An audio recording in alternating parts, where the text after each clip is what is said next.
dear students, welcome to our new session. Today we are studying NCERT 5th Standard EVS Chapter 5 Seeds and Seeds. Let's start the chapter with a story. In this story, there was a boy named Gopal. He was waiting for his Mausi's family to visit them. Mausi means aunt. They will be coming the next day for their holidays. He was thinking about all the fun and nice food that they will eat together. Just then, his mother called out, "Gopal, before you sleep, remember to soak 2 small bowls of chana. Chana means gram." She was going to his Bua's house and would return only in the morning.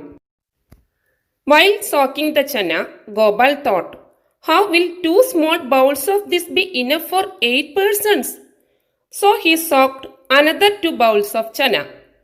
When his mother returned the next morning, she saw that the chana were overflowing from the vessel, and his mother asked him, "How much did you soak?" Then Gopal wondered, "How did that happen?"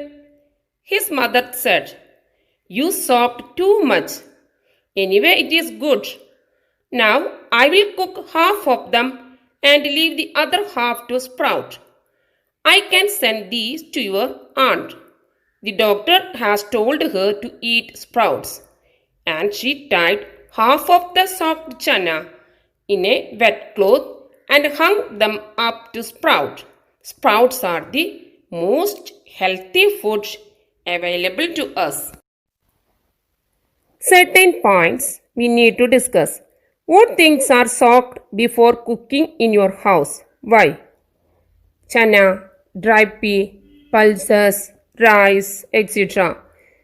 These things are soaked before cooking. These things are soaked to make them soft so that they can be cooked easily. What things do you eat after sprouting? We eat chana and moong after sprouting. How are they sprouted? To sprout them, they are first soaked in water and then wrapped in a wet cloth and hanged up so that they get proper air and water. How much time does it take? Chana takes about 36 to 48 hours to sprout, while moong takes about 24 to 36 hours. Has the doctor or someone you know ever told you eat sprouts? Why? Yes, doctor has advised me to eat sprouts because they are very nutritious. Now we are going for doing an activity. Children, let's do the activity. Take some chana and 3 bowls. Put 5 chana in the first bowl and fill it up with water. Put a damp piece of cloth or some cotton wool in the second bowl. Now keep the same number of chanas in it. Make sure that the cotton wool or cloth remain wet. Put the same number of chanas in the third bowl. Do not put anything else in it. Cover all the 3 bowls. Observe after 2 days and note the changes in the bowls. Students, I have done this activity. Now you will find the difference. Are the seeds getting air in the first bowl? No. In the second bowl? Yes. In the third bowl? Yes. Are the seeds getting water in the first bowl? Yes, we soaked these seeds in the water. In the second bowl? Yes. And in the third bowl? No. What changes did you see? In the first bowl, the seeds swelled up. In the second bowl, seeds swelled up and sprouted. In the third bowl, no change. Have the seeds sprouted? In the first bowl, no. They only swelled up. In the second bowl, yes. In the third bowl, no. Children, in the second bowl only, seeds got air as well as sufficient moisture. So, these seeds sprouted. In which bowl did the seeds sprout? Seeds sprouted in bowl 2 only. What difference did you see between this bowl and the other bowls? In bowl 2, the seeds got both air and water and hence they sprouted. Whereas in bowl 1, seeds got only water but no air and thus they did not sprout. In bowl 3, there was no water and no air and hence seeds could not sprout. Why did Gopal's mother tie the chana in a damp cloth? Gopal's mother tied the chana in a damp cloth so that seeds could get both air and water. Students, if we are keeping these 3 bowls with seeds in a refrigerator, what will happen? The seeds in 3 bowls will not sprout. A moderately warm temperature, that is 25 degrees Celsius to 35 degrees Celsius, is necessary for sprouting. So, water, suitable temperature and air are necessary for sprouting. When you split the whole masoor, you get me masoor dal. But then you cannot sprout me. Can you think why? We cannot sprout masoor dal because after splitting, the sprouting capacity of masoor is lost.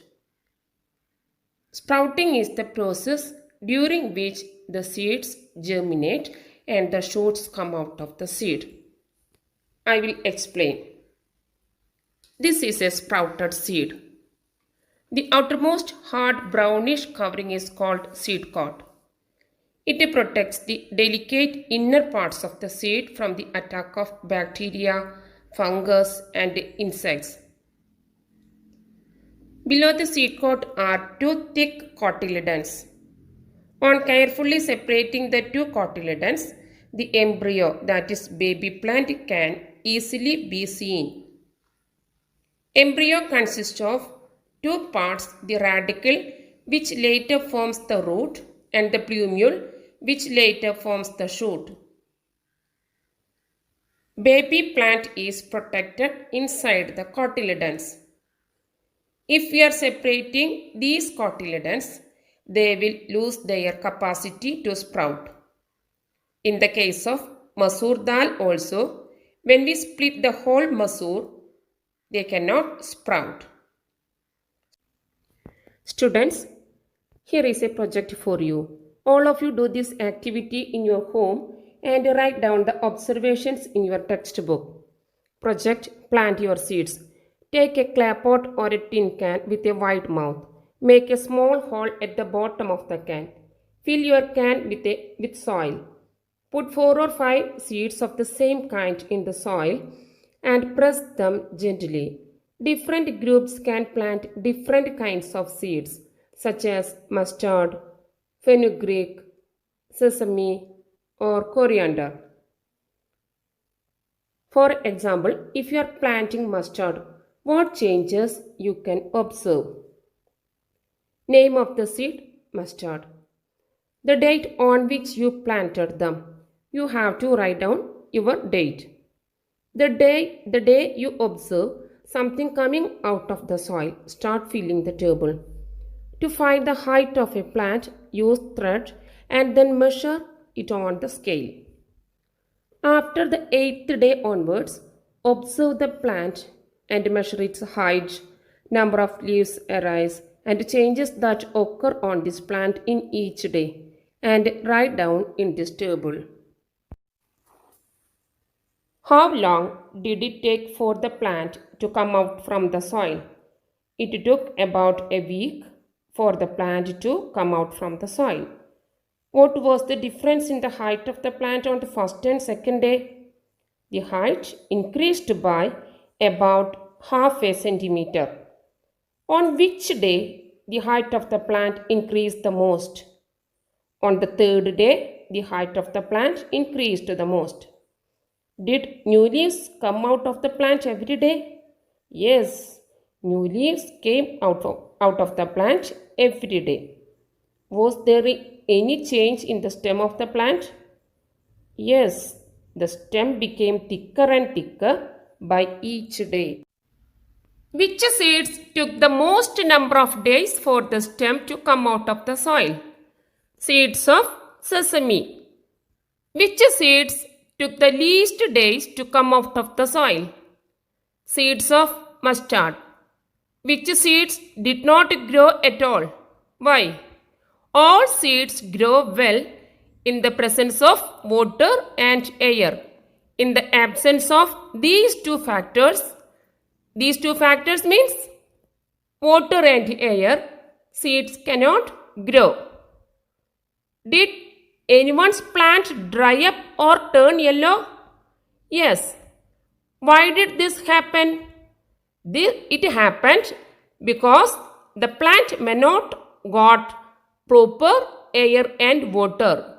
What would happen if the plant do not get water? They would dry up or turn yellow.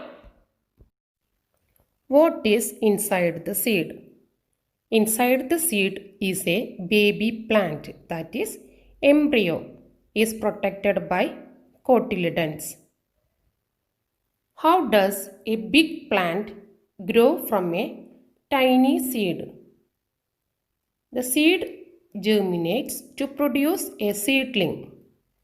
The seedling absorbs water and nutrients from the soil and grows into a big plant.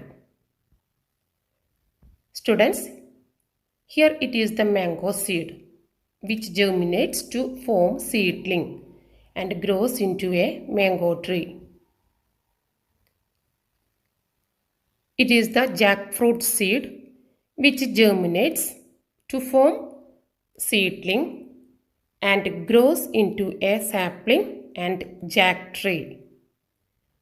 Water, suitable temperature and air are necessary for germination or sprouting. Do some plants grow without seeds? Yes, some plants like potato, carrot, ginger, banana, etc. grow without seeds. Plants which hunt. Students, have you heard about a pitcher plant? Pitcher plant is an insectivorous plant.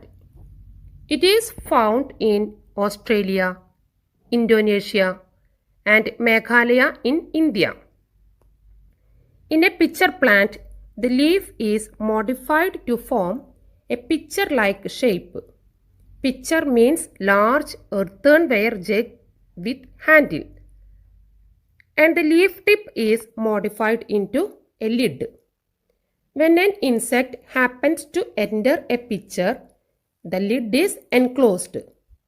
The insect thus gets trapped in the pitcher where it is then digested. Students, do you know which is the smallest seed in the world? That is mustard seed. Then which is the largest seed? The largest seed is in the fruit of double coconut palm. So largest seed is the double coconut seed. Make list of seeds that are used as spices in your home. Cardamom, cumin, pepper, nutmeg, etc. Seeds of vegetables. Lady's finger, brinjal, tomato, cucumber, etc. Seeds of fruits. Apple, mango, papaya, orange, etc. Light seeds. Check by blowing them. Light seeds are cumin and aniseed. Seeds which are flat. Seeds of apple and watermelon. Wandering seeds. Plants cannot move around. Once they grow, they remain in the same place. But their seeds are great travelers. Do you know what is the term used for traveling of seeds? That is seed dispersal. Seed dispersal is the movement or transport of seeds away from the parent plant. It is very important for the survival of plants. They have developed different methods to disperse their seeds. The most common methods of seed dispersal are by wind, water, animals, and explosion. Seed dispersal by wind. Seeds from plants like dandelion and cottonwood trees are light and have feathery bristles. Bristles means hair and can be carried long distances by the wind. Some plants have winged seeds. They don't float away but flutter to the ground. Seed dispersal by water. Plants which grow beside water are contained in light fruit, giving them the ability to float. Coconuts are well known for their ability to float on water to reach land where they can germinate. Seed dispersal by animals. Animals can disperse seeds by excreting or burying them. Some fruits have structures such as hooks that attach themselves to animals' fur or skin of animals. The animals catch them when they brush by the plant, and later the seeds fall off in a different area where they can grow. Do you know how the idea of Velcro came to George Mestral? This happened in 1948. One day, George Mestral came back from a walk with his dog. He was amazed to find seeds sticking all over his clothes and on his dog's fur. He wondered what made them stick. So he observed these seeds under a microscope. He saw that the seeds had many tiny hooks which got stuck to clothes or fur. This gave Mestral the idea of making Velcro. He made a material with similar tiny hooks that would stick. Velcro is used to stick together many things. For example, clothes, shoes, bags, belts, and many more items. Dispersal of seeds by explosion. Some plants spread their seeds over long distances. When the soybean pods are ripe, they burst and the seeds are thrown out. Have you ever heard their sound? Like this, touch-me-nots have an effective way of dispersing their seeds. They also burst. The forceful ejection sends the seeds flying as far away as possible from the original plant. If seeds did not spread and remained at one place only, what would happen? If plants grow too closely together, they have to compete for light, water, and nutrients from the soil. Seed dispersal allows plants to spread out from a wide area and avoid competing with one another for the same resources. We also carry seeds from one place to another, knowingly or unknowingly. We bring the seeds of plants that we find beautiful or useful to us. Later, the seeds of these plants spread to other places. Many years later, people may not even remember that these plants did not grow here earlier. They were brought from somewhere else. Do you know from where chilies came to our country? These were brought to India by traders coming from South America. Chilies came from South America. Here is a poem to know which plant came from where. From South America long ago came a tomato, a potato, and a green chili. Cabbage and pea came from Europe. Coffee bean, green bindi, these came from Africa. Mango, orange, banana, methi, spinach, brinjal and radish, all these were grown in India long ago. Students, here is the end of the chapter Seeds and Seeds. Hope all of you understood well. Thank you and have a nice day.